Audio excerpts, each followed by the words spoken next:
Sean Quinn was out and about there last week launching his new book. He has a memoir out which he claims is to put forward his story, and the name of the book is In My Own Words.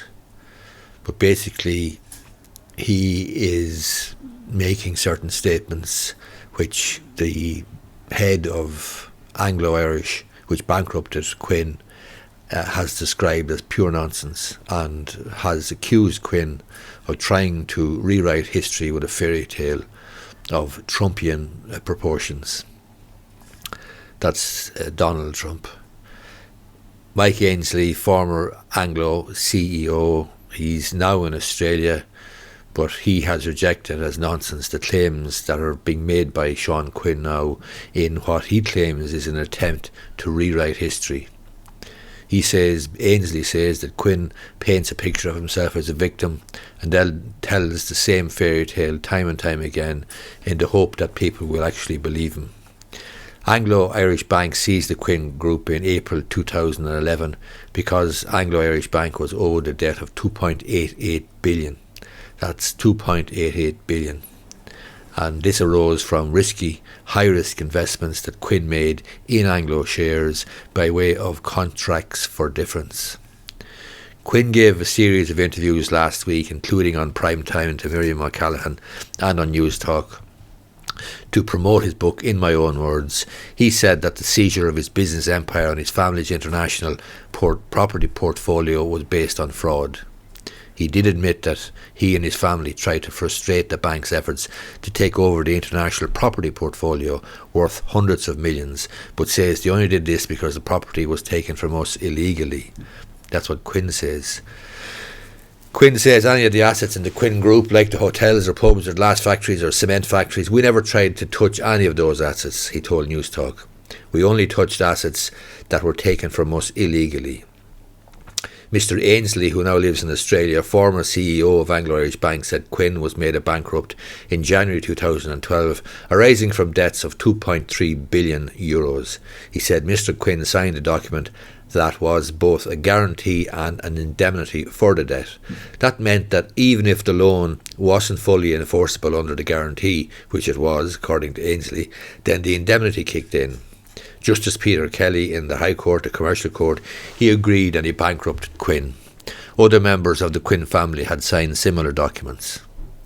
Due to the value of the Quinn Group companies not covering all of the outstanding debt, Ainsley said that the bank was entitled to seek to secure the international property portfolio owned by the family. He said no court had ever suggested the loans advanced to Mr. Quinn were illegal and that the businessman continued to invest in Anglo shares after he was told to stop by former Anglo chief executive David Drum and Sean Fitzpatrick, the late Sean Fitzpatrick, the former chairman of Anglo-Irish Bank.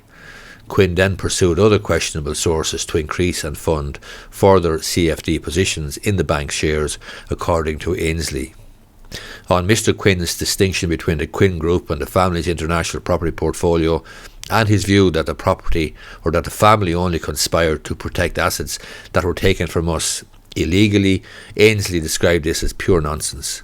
There was nothing the family could do about the Quinn Group companies once the bank had taken control. So Quinn and other family members embarked on a scheme to put the foreign property assets beyond the reach of the bank. He said that Anglo was not the only creditor owed money by the Quinn Group. Bondholders were owed a further €1.25 billion, and this group was also involved in the overall debt recovery process. On the day before the seizure of the Quinn Group in April 2011, Ainsley had a meeting with Quinn where the businessman argued unsuccessfully that he'd be able to repay the Anglo debt if he was given more time. Ainsley said that the solution that Quinn proposed for clearing his debt was similar to those proposed by a number of the bank's other over-leveraged clients, seeking more time and relying on magical thinking that the market would return valuations to pre-crash levels imminently.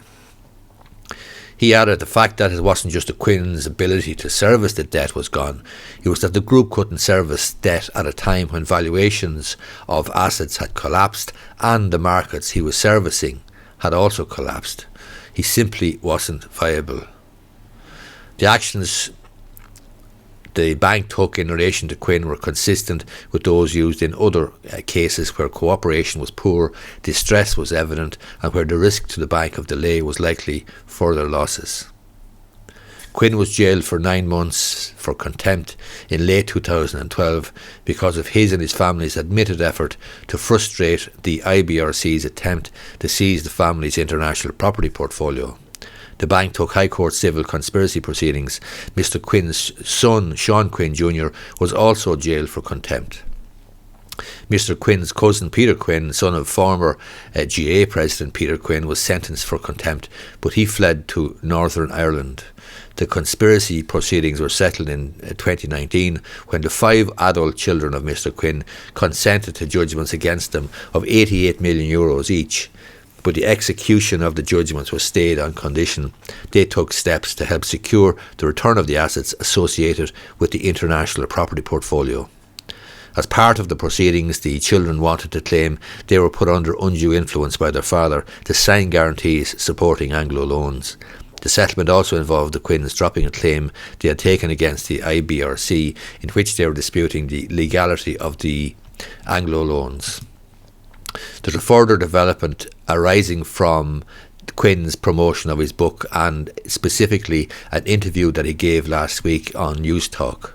The Garda have contacted executives of the radio station because Quinn said that he would have preferred to see other individuals harmed rather than Kevin Lunny, who was abducted in 2019.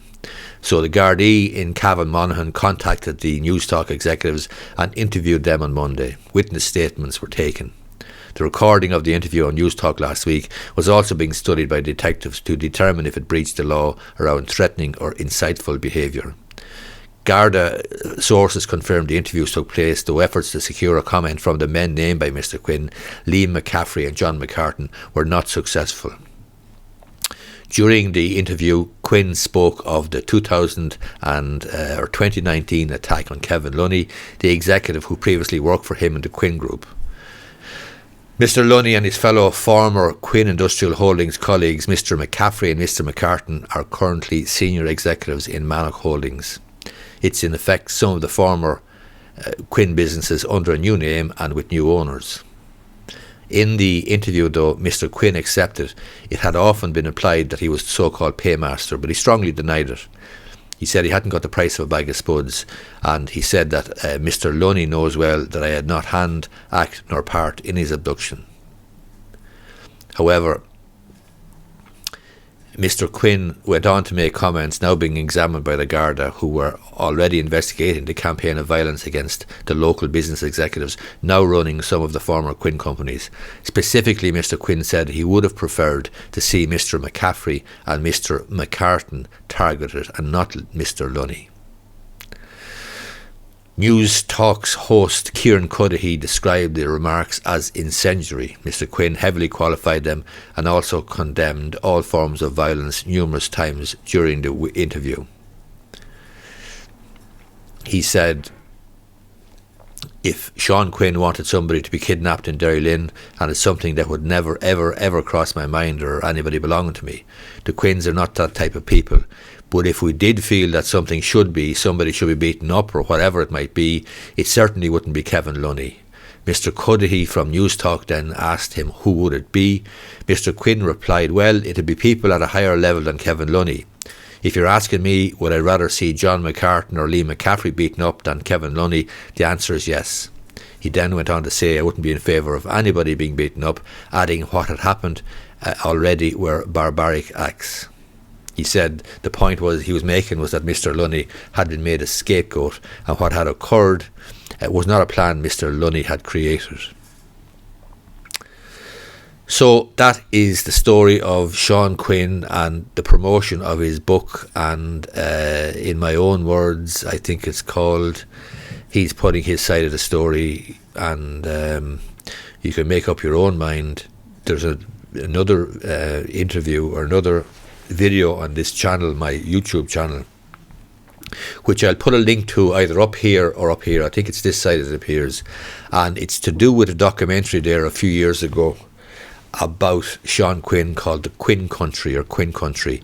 It was, I think, a 3-part documentary on RTE. I made a video about it. You might be interested in having a look at that as well to see the overall context, I suppose, for this Sean Quinn's attempt at rehabilitation and what went wrong in terms of his loss of his empire and so on and so forth. Hope you find this video useful. If you do, I would appreciate if you gave it the thumbs up down below. Thanks a lot.